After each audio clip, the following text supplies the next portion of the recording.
Hello everybody, this is Prophet for God 1 coming at you with a quick video. Today I decided to come on here to talk about the George Zimmerman Trayvon Martin trial. And I'm just here to give you some facts and voice my opinion on it.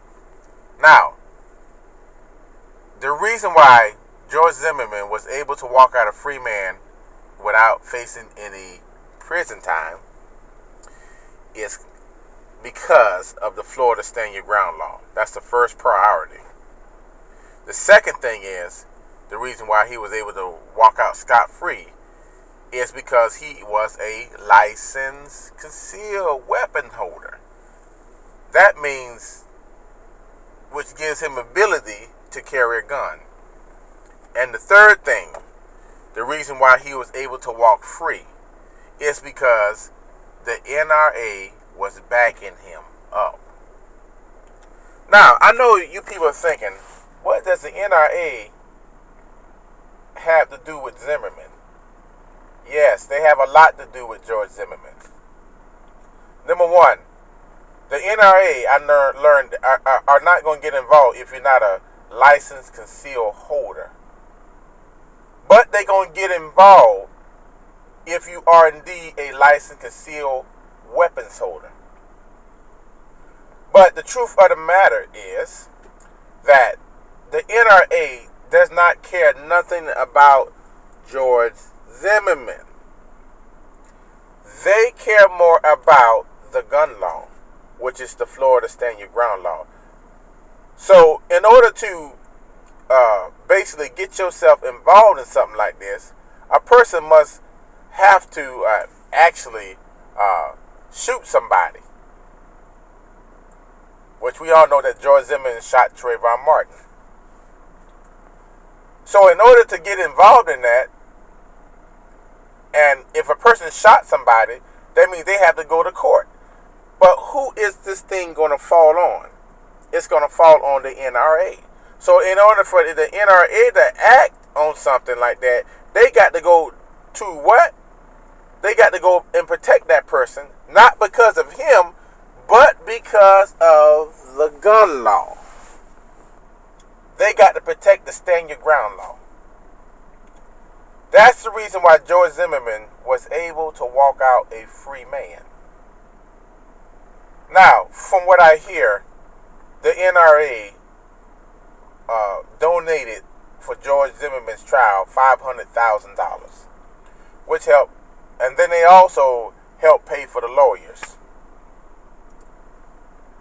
That's the reason why he was able to walk out a free man, because the NRA got involved.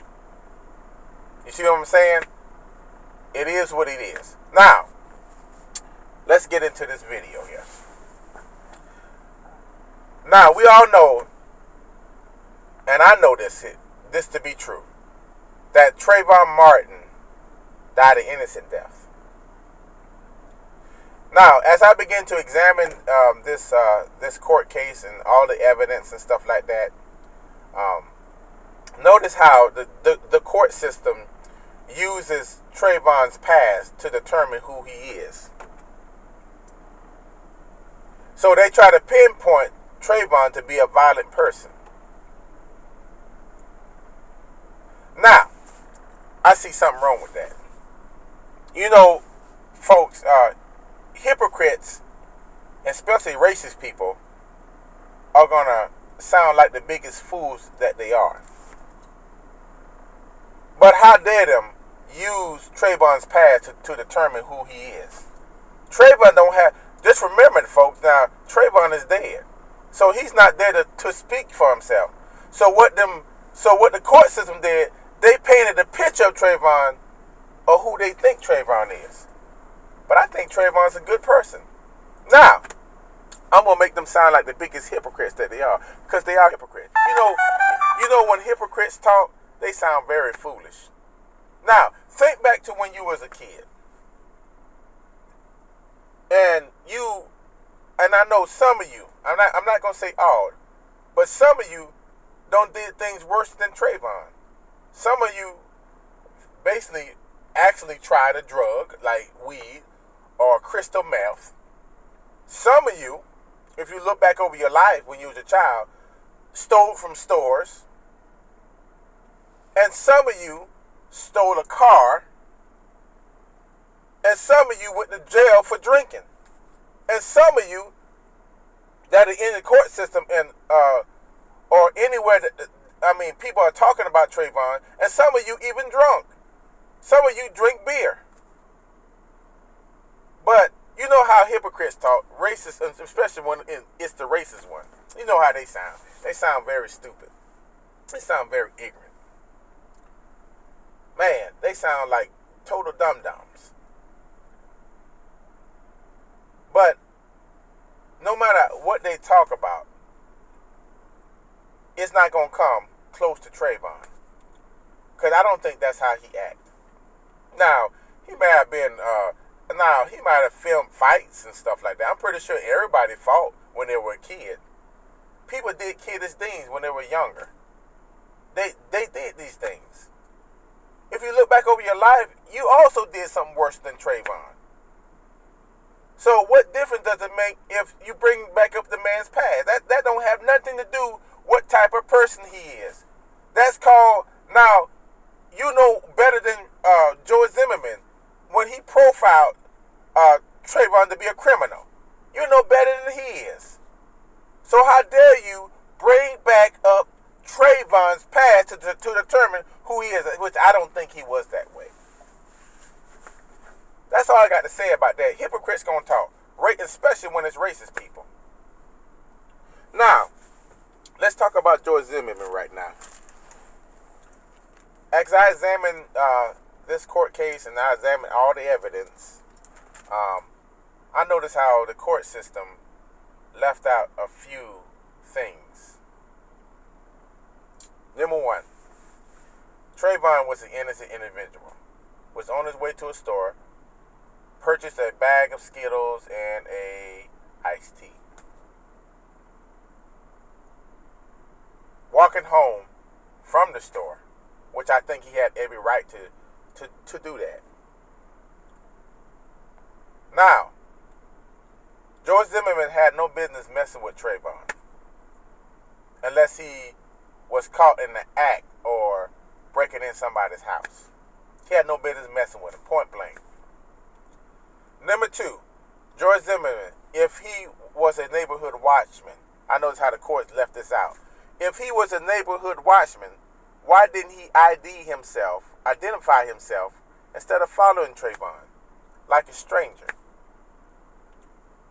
If you was a neighborhood watchman, why didn't you use identification and walk up to Trayvon and say, "Hey man, you stay around here?" If Trayvon would have asked the question, "Hey, who are you?"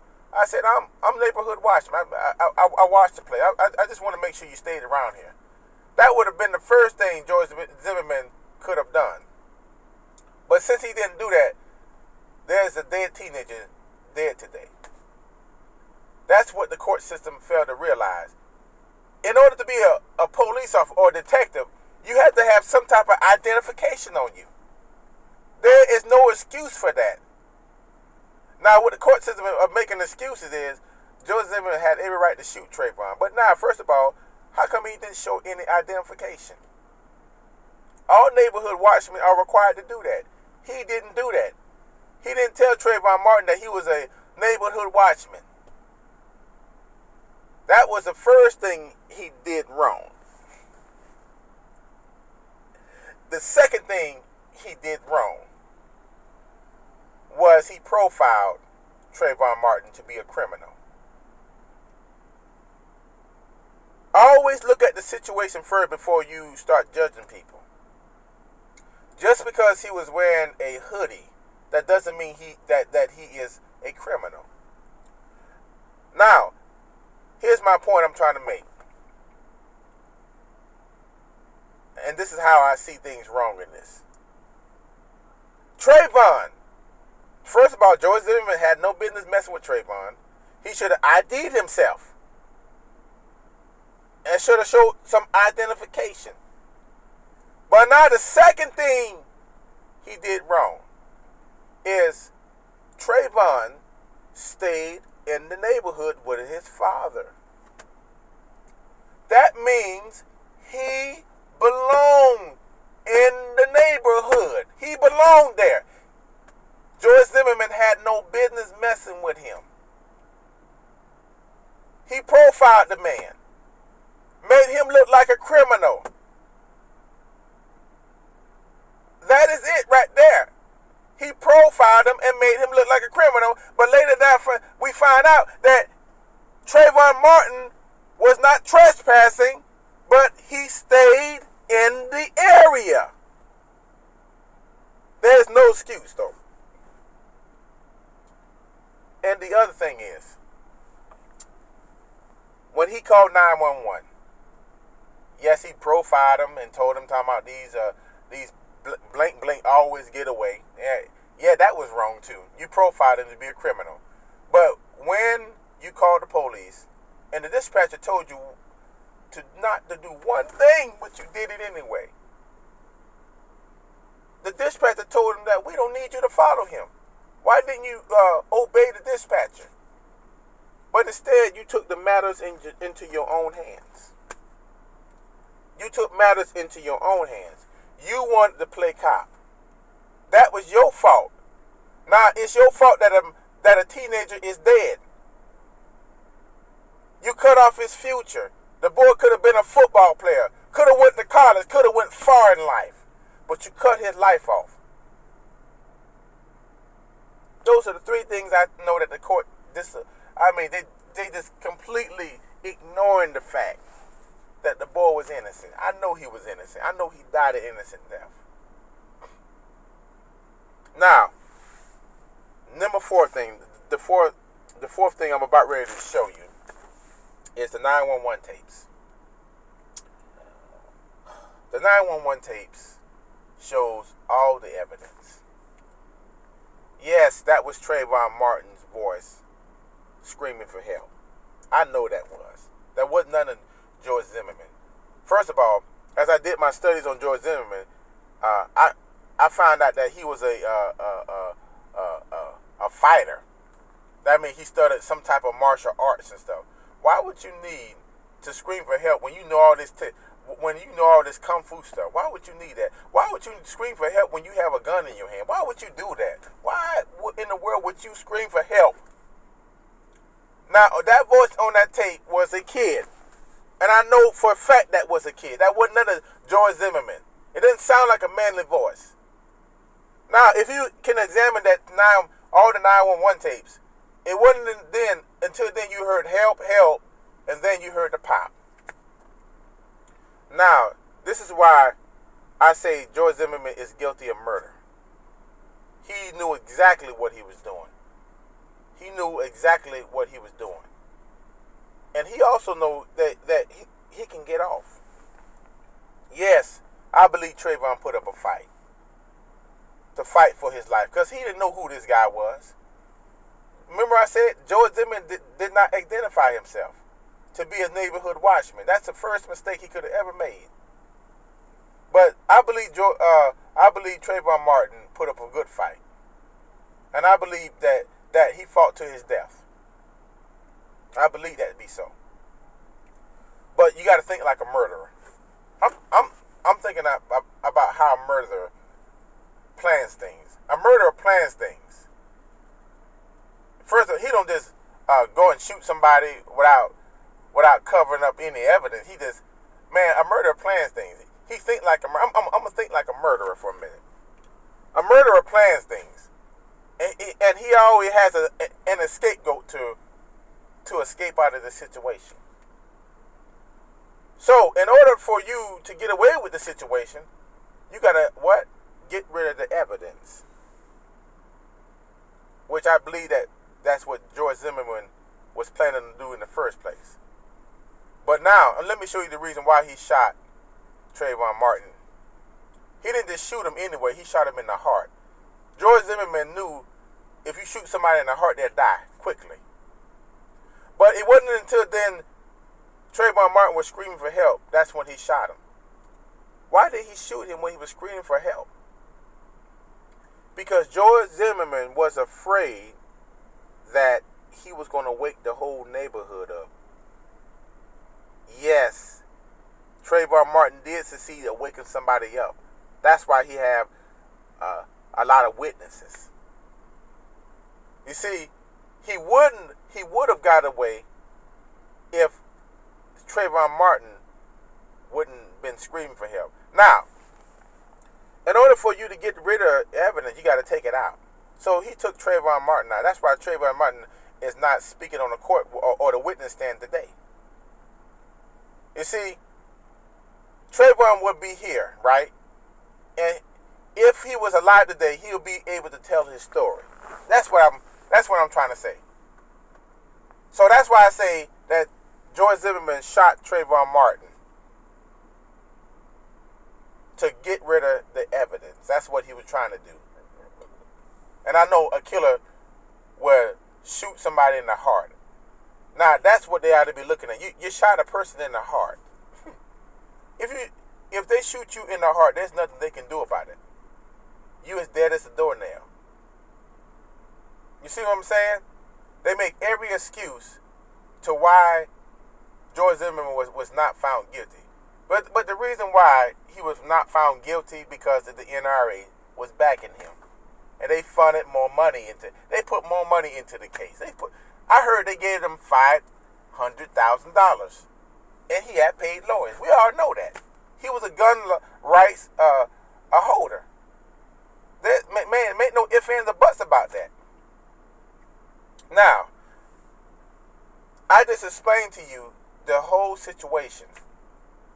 YouTube and Twitter. I just explained to you that. This is what God gave me. I know George Zimmerman is guilty. But, folks, I'm going to tell you this here. We don't have to go out and riot. We don't have to go out and harm innocent folk because George Zimmerman harmed an innocent individual. We don't have to go out and riot about that. Because if we start rioting and doing all this stupid stuff and going out and harming innocent folk, beating up folk for no reason, that means we as black people, we're going to look bad. That means we're getting on the racist people level. They love to see things like that so they can pinpoint us so they can pinpoint us as violent individuals. You're making us look bad. When you go out there and do rioting and doing all this extortion and busting out windows and burning down business, you're getting on their level. This is what they want you to do. They want you to get on their level so they can pinpoint us to be a violent individual race. But the point is, it's not about race. In my book. In my eyesight, it's not even about color. I grew up around white folks. It's not even about that. I feel for any child that loses their life. Any innocent child that loses their life. I feel for that. I even cried when a gunman walked into the school in Connecticut. I even cried about that. The video I made, I had tears coming out of my eyes because I know it was sad. I don't know how it feels for a loved one to lose a child. I don't know how it feels, but it feels bad. And I started crying, man, when I made that video. Any innocent child, anybody's child. I mean, I don't care if you're white, black, Chinese. I don't care about that type of stuff. I care about a person losing their life. That's sad. Now, because of this, I know Jordan Davis got shot for the same thing. A man who was just sitting in the car. 3 individuals just came back Christmas shopping. Man, Jordan Davis, man, was excited about having a McDonald's job. Man wanted to go far in life, but his life got cut short because a guy named Michael Dunn walked up his vehicle and he decided that he wanted to exercise his right to carry the gun. And fired several shots into the vehicle and killed Jordan Davis. That's bad. I feel for any child. Even the one out here in Jacksonville, Florida. Even the one out here in Jacksonville, Florida. A child got abducted. Wow. Got abducted out here, got taken from her parents. And they found her dead over by the church. It's sad. It's sad, man. I feel for any parent that had lost a loved one. It may have been not anywhere, but it's everywhere. I pray for these families that done lost a loved one. That man, child got killed for nothing. Just like I feel about Jordan Davis and Trayvon Martin. I feel for that type of stuff. It makes me sad. And when George Zimmerman got found not guilty on Saturday, I wasn't feeling too good. It bothered me for a minute. But that's why I decided to come on here to tell you some things. People, man, people don't go out and riot. Don't go out and cause all this. Don't go out and show nobody. Man, just do the right thing. If Martin Luther King were alive today, he would choose no violence. He would say no violence, man. No violence. Don't go out and harm innocent folks. Even though when back in Martin Luther King's day, when the 4 girls got bombed in the church, the people were angry. Sure, they were angry. They wanted to get revenge. But Martin Luther King said one important thing. No, we're not gonna go use violence. We're gonna use nonviolence. We're gonna love them even in spite of. This is what Martin Luther King would have said. This is what he would have said. But I'm just here to give you my opinion on this case. Well, fellas, that's the end of my video. That's the end of my video. YouTube and Twitter. Have a blessed day. You're more than welcome to put something in the comment box. You're welcome to speak your opinion. I don't care if you come on my channel speaking up against it. This video is not just for racial profiling. Just to, come together to make some type of sense in this. All right, YouTube, Twitter. Everybody have a blessed day, and make sure you pray for the Martin and the Jordan Davis family. I pray their strength in the Lord. Have a blessed